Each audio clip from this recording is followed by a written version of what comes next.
Hello dear students, आज के video में पढ़ने वाले हैं solution of LPP by graphical method. तो इसके पहले वाले वीडियोस में हम देख चुके हैं कि इंट्रोडक्शन टू ऑपरेशन रिसर्च क्या होता है, और उसके बाद हमने देखा था मैथमेटिकल फॉर्मुलेशन ऑफ एलपीपी, जिसमें हमने देखा था मैथमेटिकल मॉडल और मॉडल फॉर्मुलेशन के क्वेश्चन देखे थे मैक्सिमाइजेशन और मिनिमाइजेशन केस के। तो आज हम देखेंगे कि एलपीपी का जो अपने मॉडल बनाया है उसको ग्राफिकली आपको सॉल्व कैसे कर सकते हैं। ठीक है, स्टार्ट करते हैं। स्टार्ट करने के पहले अगर आप हमारे चैनल पे नए हैं या आपने अभी तक हमारे चैनल को सब्सक्राइब नहीं किया है तो ज़रूर सब्सक्राइब कीजिए, क्योंकि आप वीडियोस तो देखते हैं बट सब्सक्राइब नहीं करते हैं। तो अगर आप सब्सक्राइब करेंगे तो हमें भी मोटिवेशन मिलेगा कि और वीडियोस हम अच्छे अच्छे बनाएं। तो आइए स्टार्ट करते हैं। तो सबसे पहले अगर मैं बात करूँ solution of LPP by graphical method की, तो उसके पहले हमें ये समझना पड़ेगा कि ग्राफ को हम बनाते कैसे हैं, राइट? कि क्वाड्रेंट्स कैसे बनाना है, ग्राफ कैसे बनाना है, थोड़ा सा हम पहले बेसिक कंसेप्ट समझते हैं। तो सिंपल सी अगर अपन बात करें कि अगर मैं दो एक्सिस लूँ, x1 और x2 एक्सिस, तो ये हो गई हमारी x1 एक्सिस और ये हो गई हमारी x2 एक्सिस।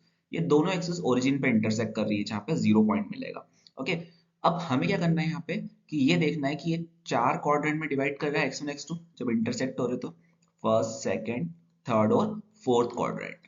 तो किस क्वाड्रेंट में एक्स वन एक्स टू की वैल्यू पॉजिटिव रहेगी, किस में नेगेटिव रहेगी, किस में जीरो रहेगी। तो ये हम लोग कैसे देखेंगे, बहुत सिंपल सा है। अगर आपने नंबर लाइन देखी होगी, तो अगर मैं बात करूँ यहाँ पे, तो ये जो एक्स वन एक्सिस है, ठीक है, यहाँ पे इसकी पॉजिटिव वैल्यू आएगी राइट साइड में 1 2 3, और ओरिजिन के लेफ्ट में इसकी वैल्यू कैसी रहेगी, नेगेटिव। सिमिलरली ये जो x2 एक्सिस है, ओरिजिन के ऊपर इसकी वैल्यू कैसी आएगी, पॉजिटिव 1 2, और ओरिजिन के नीचे इसकी वैल्यू कैसी आएगी, नेगेटिव आएगी, -1 -2 तक। ठीक है, अब अपन देखें फर्स्ट क्वाड्रेंट में। तो फर्स्ट क्वाड्रेंट में जो x1 x2 उसका साइन कैसा रहेगा, तो अपन ये डायग्राम देखें यहाँ पे। तो x1 कैसा रहेगा यहाँ पे, पॉजिटिव, और x2 भी कैसा रहेगा यहाँ पे, पॉजिटिव रहेगा। ठीक है, क्योंकि यहाँ पे क्या हो रहा है, x1 वाले एक्सिस पे पॉजिटिव वैल्यू आ रही है, x2 पे भी कैसी वैल्यू आ रही है, पॉजिटिव वैल्यू आ रही है। अब मैं सेकंड क्वाड्रेंट में जाऊँ, x2 पे। सेकंड क्वाड्रेंट में देखेंगे तो क्या हो रहा है, x1 नेगेटिव आ रहा है यहाँ पे, ये देखिए नेगेटिव। तो यहाँ अपन क्या लिख देंगे, x1 आएगा नेगेटिव, और x2 कैसा आ रहा है यहाँ पे, x2 अगर अपन देखें तो ये पॉजिटिव वैल्यू आ रही है, राइट? सिमिलरली अगर मैं थर्ड क्वाड्रेंट में जाऊंगा, तो यहाँ पे अगर अपन देखें तो x1 x2 दोनों ही नेगेटिव आ रहे हैं। तो अपन क्या लिख देंगे यहाँ पे, x1 नेगेटिव, और x2 भी कैसा आ रहा है, नेगेटिव आ रहा है।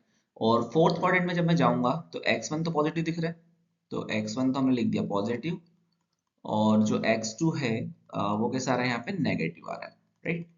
तो ये हम क्या करेंगे, चार क्वाड्रेंट की बात कर रहे हैं। प्रीवियस वीडियो में मैंने आपको बताया था कि जो एलपीपी का मैथमेटिकल मॉडल रहता है, उसमें क्या होता है कि सारे जो वेरिएबल रहते हैं x1 x2 xn, वो सारे कैसे रहते हैं, नॉन नेगेटिव रहते हैं। तो जब मैं ग्राफिकल मेथड का यूज करूंगा, तो हमेशा जो हमारा ग्राफ बनेगा हमेशा फर्स्ट क्वाड्रेंट में बनेगा, क्योंकि यहाँ पे क्या हो रहा है, x1 x2 क्या आ रहा है, पॉजिटिव आ रहे हैं ना, नॉन नेगेटिव आ रहे हैं, राइट?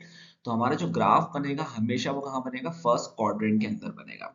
तो जब अपन ग्राफिकल मेथड से क्वेश्चन को सॉल्व करेंगे, तो ये ध्यान रखना है आपको कि हमारा ग्राफ कहाँ बनेगा, हमेशा फर्स्ट क्वाड्रेंट में बनेगा।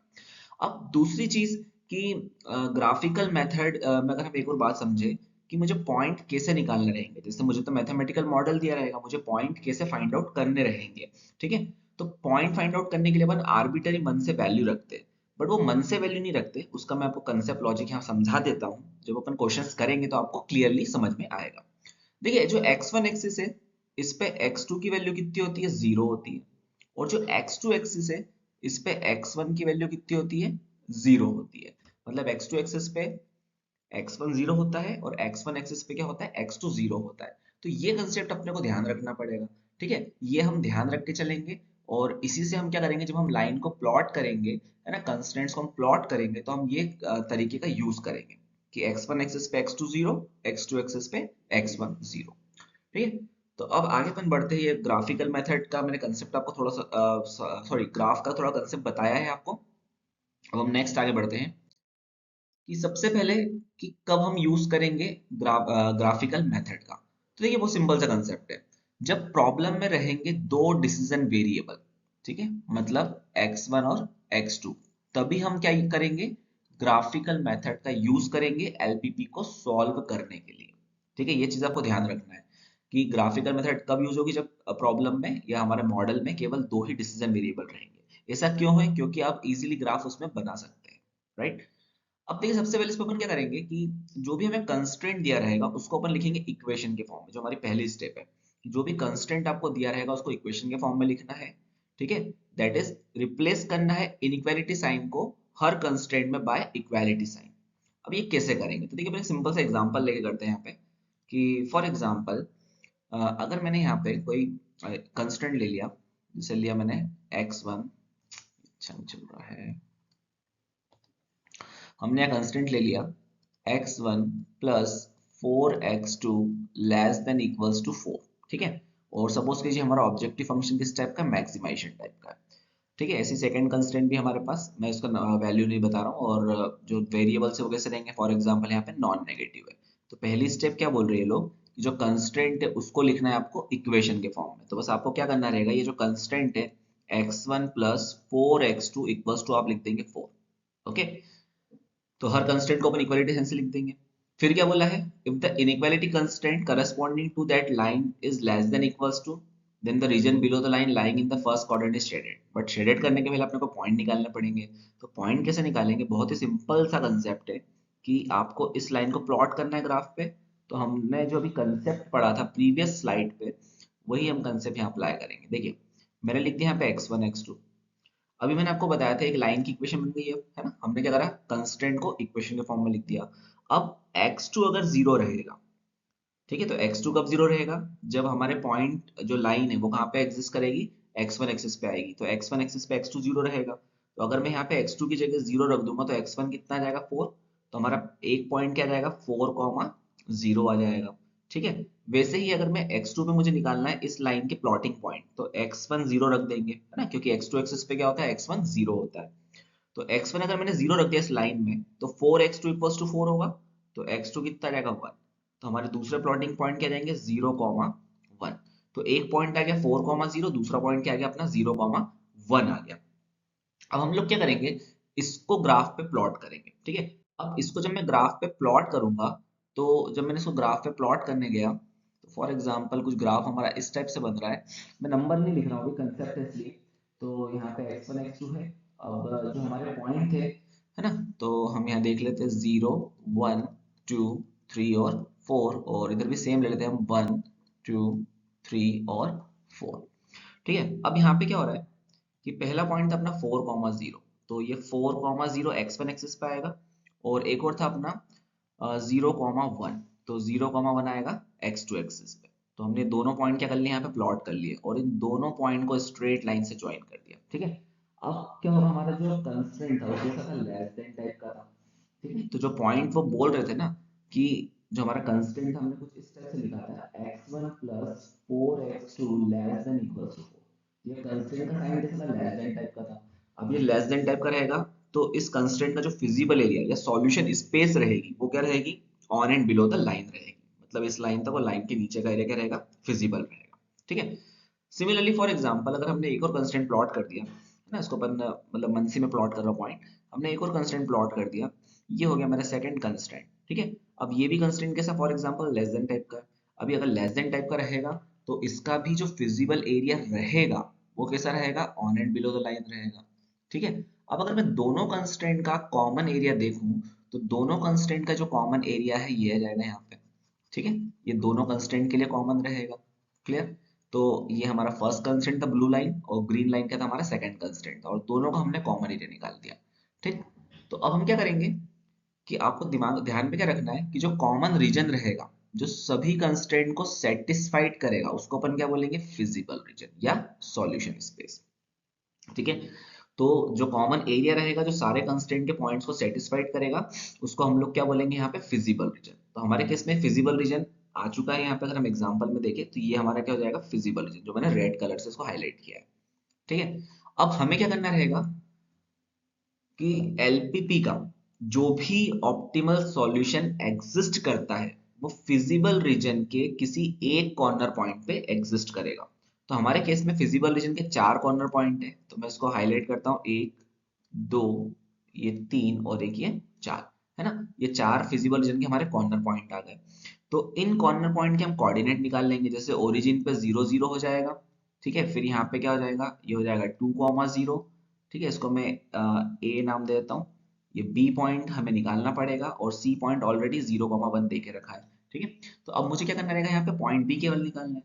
तो पॉइंट बी अगर आप ग्राफ पेपर पे बनाओगे तो इजीली निकल जाएगी वैल्यू, बट अगर ग्राफ पेपर नहीं है तो आपको क्या करना पड़ेगा, पॉइंट बी निकालने के लिए लाइन 1 और लाइन 2 की इक्वेशन को सॉल्व करना रहेगा, ठीक है। तो वो इजीली हो जाता है, जब अपन क्वेश्चंस करेंगे तब मैं इसको बताऊंगा कैसे करते हैं। तो हमने क्या करें, यहाँ पे फिजिबल रीजन के कॉर्नर पॉइंट निकाल दिए। अब ये फिजिबल रीजन के कॉर्नर पॉइंट निकालने के बाद आप क्या करोगे कि किसी एक कॉर्नर पॉइंट पे क्या होता है, हमारा ऑप्टिमल सॉल्यूशन एग्जिस्ट करेगा। अब एक कॉर्नर पॉइंट पे एग्जिस्ट करेगा तो वो कैसे फाइंड आउट करेंगे हम, कि जितने भी हमने कोऑर्डिनेट निकाले हैं फिजिबल रीजन के कॉर्नर पॉइंट्स के, उनको एक एक करके हम रखेंगे हमारे ऑब्जेक्टिव फंक्शन में। तो जो ऑब्जेक्टिव फंक्शन बेसिकली होता है वो क्या होता है, अपना मैक्सिमाइज जेड या मिनिमाइज जेड इस टाइप से दिया रहता है, ठीक है। तो वहां पे अपन क्या करेंगे, एक एक करके ये सारे पॉइंट को ऑब्जेक्टिव फंक्शन में रखेंगे, है ना, मतलब x1 x2 की वैल्यू यहाँ रखते जाएंगे। अगर हमारा ऑब्जेक्टिव मैक्सिमाइजेशन टाइप का है तो हम क्या करेंगे, जिस पॉइंट पे z की वैल्यू मैक्सिमम होगी वो पॉइंट क्या हो जाएगा, हमारा ऑप्टिमल पॉइंट या ऑप्टिमल सॉल्यूशन हो जाएगा, ठीक है। मतलब फिजिबल रीजन का जो कॉर्नर पॉइंट है जहां पे z की वैल्यू क्या होगी, मैक्सिमम, अगर ऑब्जेक्टिव हमारा किस टाइप का है, मैक्सिमाइजेशन टाइप का है ना, तो वो पॉइंट क्या कहलाएगा, हमारा ऑप्टिमल सॉल्यूशन कहलाएगा, राइट। तो इस तरीके से हम ग्राफिकल मेथड में कंसेप्ट का यूज करेंगे। अच्छा, एक चीज और आपके दिमाग में आ रही होगी कि सर अगर कंस्ट्रेंट का साइन ग्रेटर देन रहता तो क्या करते, तो देखिए वो सिंपल सा कंसेप्ट है। अगर कंस्ट्रेंट का साइन रहता ग्रेटर देन टाइप का, ठीक, तो उस केस में अगर सपोज करो मैं लाइन को प्लॉट करा, ठीक है, ये मेरी x1 x2 एक्सिस हो गई, और अब हमने क्या करा, यहाँ पे एक लाइन को प्लॉट कर दिया। अब कंस्ट्रेंट का साइन ग्रेटर देन टाइप का है तो हमारा जो फिजिबल एरिया रहेगा वो क्या रहेगा, on and above the line, ठीक है। उस केस में कंस्ट्रेंट का जो फिजिबल एरिया रहेगा वो हो जाएगा on and above the line, ये रहेगा फिजिबल एरिया, राइट। अब कंस्ट्रेंट का साइन अगर इक्वल्स टू आ गया तो क्या करेंगे, अरे अगर कंस्ट्रेंट का साइन इक्वल्स टू आ गया तो आपने जब ग्राफ को प्लॉट करना है, ठीक है, आपने ग्राफ को प्लॉट कर दिया तो जो फिजिबल एरिया रहेगा वो केवल इसी लाइन के ऊपर रहेगा, ठीक है। कब, जब कंस्ट्रेंट कैसा रहेगा, हमारा इक्वल टाइप का रहेगा, क्लियर। तो ये चीज आपको ध्यान रखना है, ठीक। अब देखिए नेक्स्ट पर अपन देख, ठीक है, तो हमें क्या देखना रहेगा इसके अंदर, कुछ टाइप की प्रॉब्लम देखना रहेगी। तो किस टाइप की प्रॉब्लम से वो हम देखते हैं यहाँ पे, सबसे पहले मैक्सिमाइजेशन टाइप की, और कंस्ट्रेंट का साइन कैसा रहेगा उस केस में, लेस देन टाइप का। दूसरा मिनिमाइजेशन टाइप की प्रॉब्लम रहेगी, कंस्ट्रेंट का साइन रहेगा ग्रेटर देन टाइप का। तीसरा रहेगा मिक्स्ड कंस्ट्रेंट। तो मिक्स्ड कंस्ट्रेंट में क्या होगा कि ऑब्जेक्टिव सपोज करो मैक्सिमाइजेशन टाइप का और कंस्ट्रेंट कैसे रहेंगे, मिक्स्ड रहेंगे, या ऑब्जेक्टिव है मिनिमाइजेशन टाइप का तो कंस्ट्रेंट कैसे रहेंगे, इसमें मिक्स्ड रहेंगे, लेस देन या ग्रेटर देन आ सकते हैं। फिर हमें पढ़ना रहेगा यहाँ पे स्पेशल केस। अब इस स्पेशल केस में, है ना, हमें क्या पढ़ना रहेगा, पहला एक तो पढ़ेंगे हम इनफिजिबल सॉल्यूशन, ठीक है। दूसरा रहेगा अपना अनबाउंडेड सॉल्यूशन, और एक और रहेगा मल्टीपल ऑप्टिमल सॉल्यूशन, ठीक है, एक और रहेगा मल्टीपल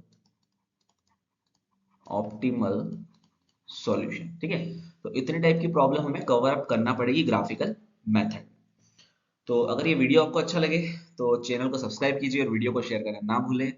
आगे बहुत सारे वीडियोस प्लान में हैं, और अगर आप वीडियोस को पसंद करेंगे, है ना, अपने दोस्तों के साथ शेयर करेंगे तो हमें भी मोटिवेशन मिलेगा वीडियोस को जल्दी जल्दी अपलोड करने का।